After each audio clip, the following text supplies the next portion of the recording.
સમાચારમાં આગળ વાત ભાવનગરની એલસીબીએ ડ્રોન દ્વારા જુગારીઓને ઝડપી પાડ્યા છે। કુંભારવાડા મોટી તળાવ વિસ્તારમાં મોટી કાર્યવાહી કરવામાં આવી, જેમાં જાહેરમાં જુગાર રમતા લોકો પર પોલીસની ટીમે દરોડા પાડ્યા છે।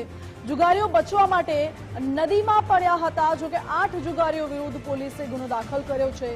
ડ્રોન દેખાતા જ આ જુગારીઓ નદી તરફ ભાગ્યા અને પાણીમાં પડી ગયા, જોકે પોલીસે જુગારીઓને પકડી પાડ્યા છે। કુલ 37,900 રૂપિયાનો મુદ્દામાલ પોલીસે જપ્ત કર્યો છે।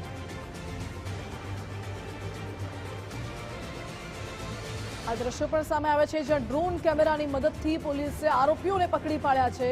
નદી તરફ આરોપીઓ ભાગ્યા હતા। પહેલા તો જાહેરમાં જુગાર રમતા હતા અને જેવું જ ડ્રોન જોયું કે તેઓ નદી તરફ ભાગ્યા અને ત્યાંથી ભાગવાનો પ્રયાસ કર્યો, જોકે પોલીસે 8 જુગારીઓ વિરુદ્ધ ગુનો દાખલ કર્યો છે અને કુલ 37,900 રૂપિયાનો મુદ્દામાલ જપ્ત કર્યો છે અને મોટી કાર્યવાહી કરી છે।